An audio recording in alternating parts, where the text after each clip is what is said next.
Welcome back to the math for years. अब हम लोग बात करेंगे आज कि एक सीट पर कितने कैंडिडेट को एसएससी स्टेनो में बुलाया जाता है ना। तो उसके पिछली साल का हम लोग डेटा एनालिसिस करते हैं, उससे हिसाब से पता चलता है कि एक सीट पर समथिंग कितने, हम मान लेते हैं कि 2000 वैकेंसी आने वाली है, 2000 के आसपास आएगी, तो कितने कैंडिडेट को बुलाएंगे।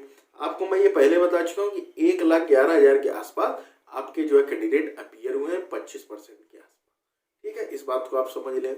4 लाख लोग थे, इसमें से 25% अर्थात 25 पॉइंट कुछ है ना। तो वो आप प्लेलिस्ट में भी जाकर वो वीडियो देख सकते हैं, उस पर मैंने बिट डेटा बात की है, या किसी दिन और बिट डेटा बात उस पर भी कर लूंगा। तो अब आप समझ सकते हैं कि कितने बुलाए जाते हैं, उस रेशियो से फिर निकालते हैं उसका कितने कैंडिडेट, क्योंकि उस पर डिपेंड रहेगी कट ऑफ, है ना। अब वैकेंसी अभी तो आनी नहीं, वैकेंसी ये देंगे बाद में, जब आपका फाइनल रिजल्ट दे देंगे उसके बाद में। पिछली बार अगर आप देखेंगे तो काफी दिनों बाद इन्होंने वैकेंसी, और मैंने आपको बता चुका हूं वैकेंसी जितनी लेट आएगी उतना ही आपको फायदा होगा। ठीक है, आप बात समझ गए। तो आप लोग देख सकते हैं, हम लोग चालू करते हैं। आप अपनी स्लाइड पर देखिएगा, अपनी स्क्रीन पर देखिएगा, साइड में आपको चीजें दिखेंगी, मैं आपको इलेबोरेट करता हूँ। यहाँ पर दे रखा staff selection commission stenographer grade C&D 2018। ठीक है, declaration of result computer based examination काल कैंडिडेट्स, ये सब चीजें दे रखी। आप यहाँ पर आइएगा, 4 लाख, ये देखिए आपके जो एग्जाम हुए थे 5/2/2019, 3 दिन में हमेशा होते हैं, इस बार भी हुए थे।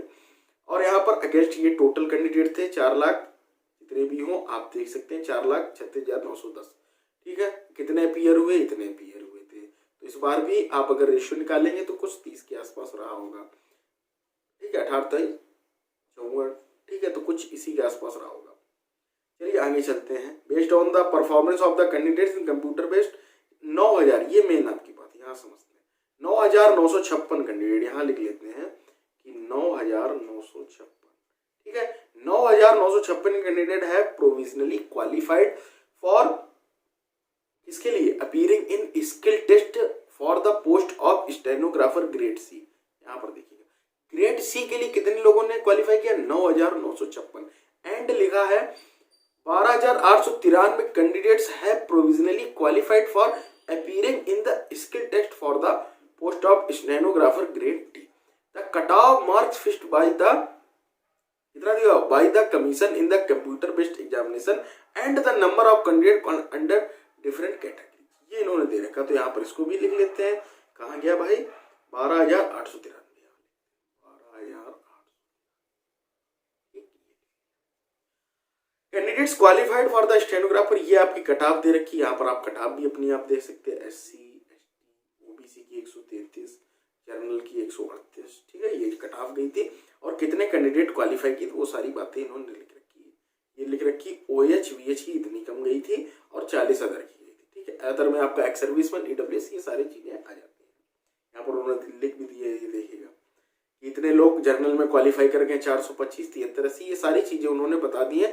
कितने लोग जो है जर्नल में क्वालिफाई कर गए, और देखिएगा यहाँ पर देखिएगा सब चीजें मेंशन रहती है। अगर आप चीजों को अच्छे से समझेंगे, गो थ्रू होंगे, तो चीजें आपको अच्छे से qualifying in UR candidate have been shown under their respective category such SC ST, देखो, and OBC can have not been shown against UR category. ठीक है, ये चीजें होंगी।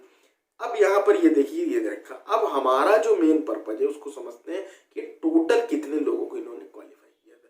6 3 9 9 5 कितना हो गया, 14, 1 9 8 17 1 18, 1 9 2 11 12, 22,849, 22,849 इन्होंने क्या किया, कैंडिडेट क्वालिफाई किए थे। मतलब आपको स्किल टेस्ट के लिए इतने टोटल बुलाए। वैकेंसी कितनी थी, वैकेंसी थी समथिंग 1,400 के आसपास। ठीक है, 14,184 और 80 के आसपास थी। ठीक है, ये थी। ठीक है, तो अगर आप यहां से इसका एक कंपैरिजन करेंगे, कितने गुना कैंडिडेट को इन्होंने पिछली बार बुलाया। देखिए पिछली बार के डेटा सारी चीजें एनालिसिस किए जाती हैं। तो अगर हम लोग यहां पर देखिए मोटा मोटा गड़े लगाते हैं, इनटू अगर हम 15 करते हैं, ठीक, तो कितना आ जाएगा, 15 चौको 60, 6 15 6, 1400 में जब हमने 15 का गुणा किया तो आया 21,000। ठीक है, बहुत प्यार समझा रहा हूं, चीजों को समझना। और यहाँ पर है 22,000, तो यहाँ कुछ पद बड़े होंगे, 1484 रहे तो फर्क नहीं पड़ा। अर्थात ये एक सीट पर ये निकल कर आया कि 15 कैंडिडेट को बुलाते हैं। बात को समझ लीजिए, एक सीट पर ये कितने लोगों को भाई बुलाते हैं? 15 लोगों को। अब हम लोग मान लेते हैं कि वैकेंसी हम मान लेते हैं 1500 के अराउंड इस बार भी रहे। देखिएगा एक चीज आप समझ लीजिएगा, जितना ज्यादा वैकेंसी में लेट होगा उतनी ही पद ऐड होते जाते हैं। इस बात को आप समझ लीजिए, जितनी लेट आएगी उतना आपको लाभ होने वाला है। ठीक है, तो हम मान लेते हैं कि 1500 के आसपास। कोई ऑफिशियल डेटा नहीं है, जो लोग बोल रहे हैं कि 600 है, 600 का भी कोई डेटा नहीं है, या मैं अभी बोल दूं कि 2000 का है। लेकिन हाँ, अगर आप सर्च करेंगे तो चीजों को अगर एनालिसिस करेंगे तो ये निकल के आता है कि इतने के अराउंड वैकेंसी आ सकती है, और देखना आपको देखने को भी मिलेगी, क्या पता 2000 हो। तो अगर हम 1500 ही मान लें, ठीक है, 1500 मान लेते हैं, तो अगर इसका हम 15 में कितने हो गए? 225। अर्थात इतने कैंडिडेट बुलाए जाएंगे। फिर एक बार 23,000 के आसपास, 22,500 के आसपास। अब टोटल कैंडिडेट कितने? आपके 1 लाख है ना, 1 लाख कैंडिडेट है। बात को समझिए, स्लाइड को देखते रहिएगा। 1 लाख कैंडिडेट है, और अगर आपको बुलाया जाता है 23,000 या 22,000 के आसपास, ठीक है, जितने लोग क्वालिफाई, 1 लाख लोग एग्जाम देने के, इतने लोगों को बुलाया जाएगा, 22,000, 23,000 या 20,000 के आसपास।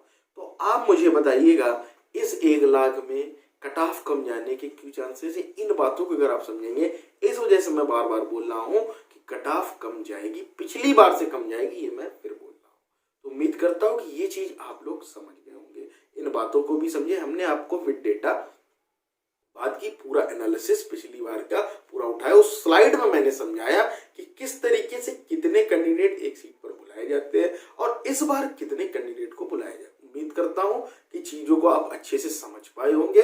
हमारा मेन इस चैनल का मोटो ही है आपको एक एक चीज कायदे से एलेबोरेट करना। मैं चाहता तो इसको केवल स्क्रीन पर भी लगा सकता था, लेकिन मेरा आई कांटेक्ट आपके साथ होना भी बहुत जरूरी है। तो इसी उत्साह और उम्मीद के साथ मिलते हैं अगले वीडियो में, तब तक के लिए जुड़े रहिएगा। मैं